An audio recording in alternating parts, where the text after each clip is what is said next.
मनमोहन मंत्रिमंडल में फेरबदल अब लगभग तय हो गया है। सूत्रों का कहना है कि हफ्ते भर के फेरबदल लगभग 26-27 तारीख के आसपास ये फेरबदल हो सकता है। माना जा रहा है कि राहुल गांधी सरकार में शामिल नहीं होंगे। टीएमसी के मंत्रियों के इस्तीफे के बाद केंद्रीय मंत्री का एक पद और 6 राज्य मंत्री के पद खाली हो चुके हैं। लिहाजा मंत्री की रेस में कई नेता हैं। इस मुलाकात के साथ ही शुरू हुई मंत्रिमंडल विस्तार की कवायद।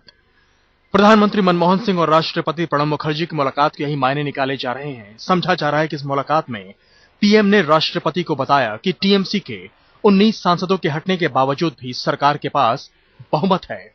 समझा जा रहा है कि मनमोहन सिंह ने राष्ट्रपति को यह भी बताया है कि अगले हफ्ते मंत्रिमंडल का विस्तार होगा। सूत्रों के मुताबिक मंत्रिमंडल का विस्तार तो होगा, लेकिन राहुल गांधी शामिल नहीं होंगे। माना जा रहा है कि राहुल गांधी को पार्टी में बड़ी जिम्मेदारी दी जाएगी। सूत्रों के मुताबिक कांग्रेस इस बार रेल मंत्रालय अपने पास रखना चाहती थी, इसलिए परिवहन मंत्री सीपी जोशी को अतिरिक्त प्रभार दे दिया गया है। जिम्मेदारी बड़ी है और जो ट्रस्ट माननीय प्रधानमंत्री जी ने और मेरे नेता ने मुझे व्यक्त किया है, उनकी गाइडलाइंस लेने के बाद, मेरे मंत्रालय की गतिविधियों को समझने के बाद में मैं I will able to comment over this. Trinamool Congress जिस तरह से रेल मंत्रालय को चला रही थी, उससे प्रधानमंत्री खुश नहीं थे।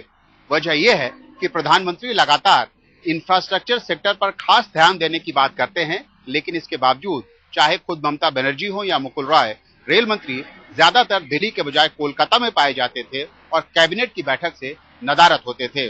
उम्मीद की जा रही है कि कांग्रेस अब रेल मंत्रालय पर खास ध्यान देगी। तृणमूल कांग्रेस के मंत्रियों के हटने के बाद एक कैबिनेट तथा 6 राज्य मंत्रियों के पद खाली हैं। सरकार में पहले ही 7 मंत्रियों के पास एक से ज्यादा विभाग हैं। डीएमके कोटे से 2 मंत्री बनना है, इसलिए अब विस्तार को टाला नहीं जा सकता। लेकिन अभी ये तय नहीं है कि मौजूदा दलों के अलावा किसी नए दल को शामिल किया जाएगा। हालांकि ये साफ है कि गृह, वित्त, विदेश और रक्षा जैसे 4 बड़े मंत्रालयों में कोई बदलाव नहीं होगा। राहुल गांधी के कहने पर मंत्रिमंडल में युवाओं को तरजीह भी दी जा सकती है। मंत्रिमंडल फेरबदल में राहुल इसमें शामिल नहीं होंगे, लेकिन ये साफ है कि राहुल की छाप इस फेरबदल में जरूर दिखाई देगी। लेकिन असल सवाल यह है कि क्या चेहरे बदल देने से सचमुच सरकार में बदलाव आ जाएगा, जिसकी सबसे ज्यादा जरूरत है। बालकृष्ण के साथ संदीप सोनवलकर, दिल्ली आज तक।